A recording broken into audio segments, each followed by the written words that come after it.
Friday 24th of March, we reflect on former Prime Minister Julia Gillard. We talk about the vitriol so commonplace in social media and should the Prime Ministership be respected more. After Sinodinos dinner, and his alleged connections with the Obeid family. The turn-back Obeid policy the coalition vindicated.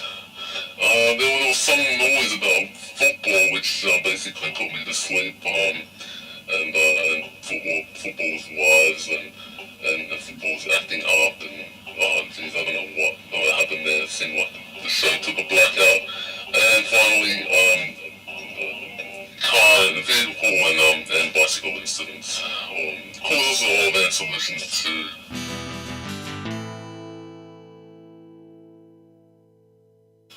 Julia Gillard, now isn't that a bittersweet tale? I mean, tale is in story, and not the other thing. She was an excellent Prime Minister. She was a brilliant speaker in person. She's had the pleasure of seeing her speak. You would know what I'm talking about. Very clear, very effective. Seems to speak directly to you, not at you. Doesn't condescend like a certain unnamed current Prime Minister. It's just that her manner of delivery wasn't very amiable to the soundbite politics of news media, with everybody rushing around, no time on their hands after find out what's going on with 3-second sound bites. It just really fails to capture the essence of what she's trying to communicate, so that really played against her, given her a negative image when she certainly didn't deserve it. She wasn't as good a speaker as Kevin Rudd, but she's far better than the current clown in the office. It's just a shame that she had to go through that factional turmoil, but these are the rules we all play by. It's a boys' club after all. In essence, it's a boys' club. She did amazingly well in it. If it were restructured to be more gender neutral, I think she'd absolutely kill it, as well as many of the other female ministers working today.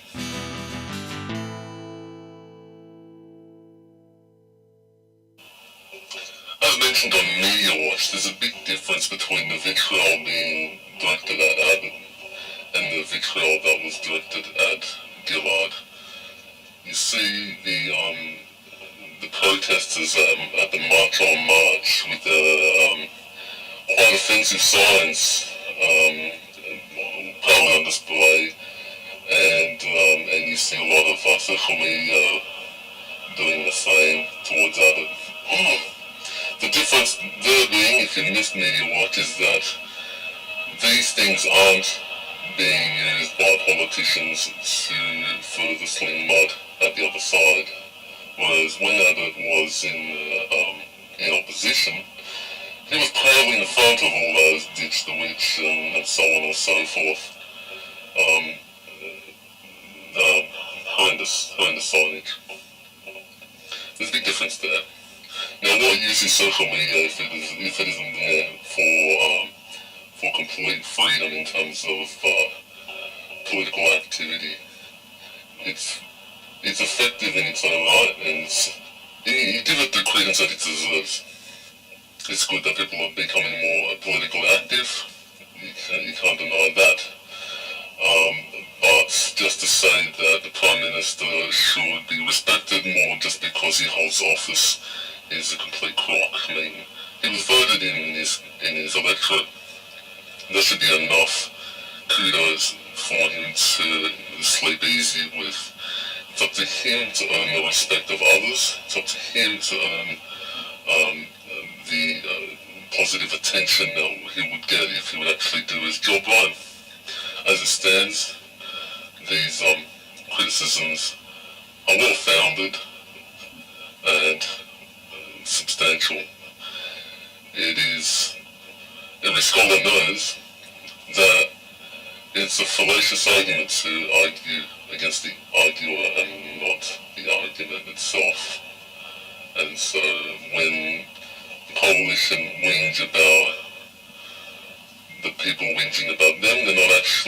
addressing any of the issues being criticised, they're just avoiding it. Similarly to Abbot's avoidance of participation in Q&A itself.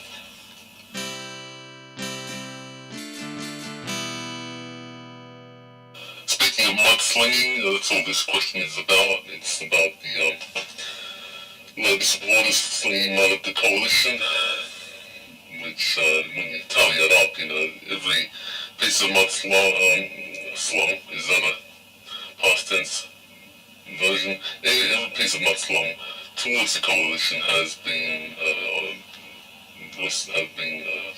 reciprocated 10 times as much. So there's no comparative difference there except for quantity of mud being slung. But whether Arthur Sinodinos or whatever his name is did anything wrong, I don't know. I honestly don't care. I trust the authority to do what they need to do, and this mudslinging I'm not going to participate in.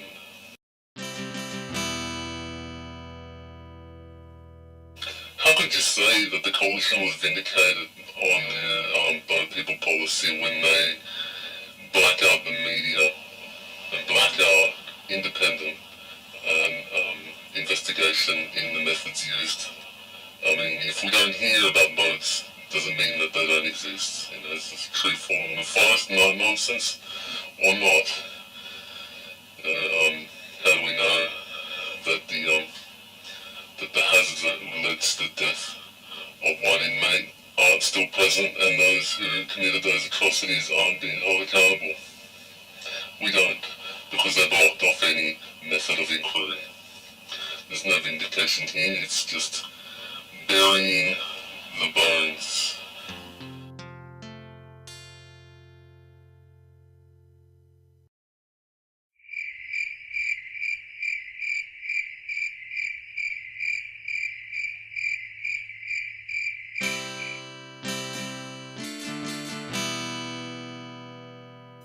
Who the fuck sends anybody a light, whether they're tall, short, or whatever? It's just fucking ridiculous. And atrocious, and inhumane, and abhorrent. But we're talking about footy players here, man. These aren't scholars, these aren't geniuses. They're pumped with testosterone, they got massive muscles, and all they think about is their bollocks. All they think with is their bollocks. I mean, come on. They're bred to be that way. I mean, they're encouraged to be that way. They wouldn't do their sport as well if they weren't. Are we expected them to, are we expecting footy players to be gentlemen all of a sudden? There is a footy code of conduct, clearly. It's a public institution that means so much to so many people, but we are still talking about footy players. When they commit crimes, they should be punished like anyone else. And setting someone alight, I think that would classify as criminal.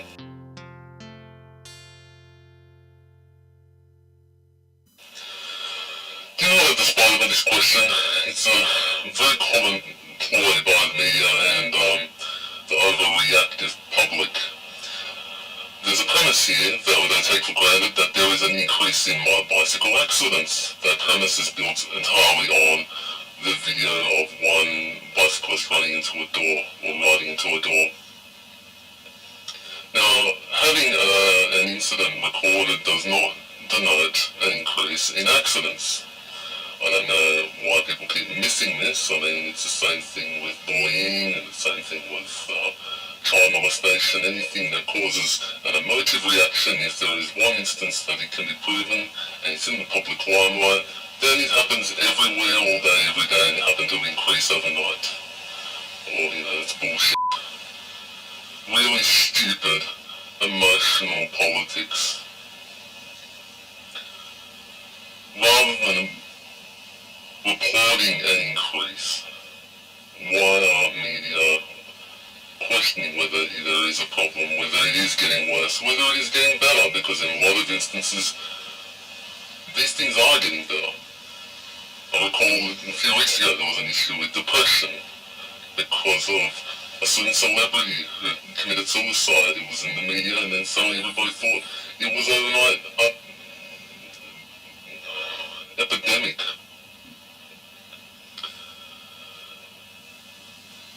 In terms of that particular incident, yeah, the guy was a dickhead, and he acted like a dickhead, but he was coming out of the backseat. Backseats don't have moving mirrors. How the f*** was he meant to see any different? He was in shock just like the rider was, and so therefore he acted like a dickhead. And so did she, the rider that is.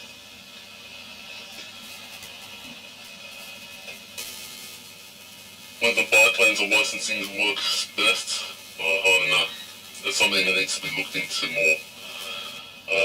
Maybe stop all vehicular traffic in CBD. It's really not needed. Sydney CBD is quite small, so is Melbourne.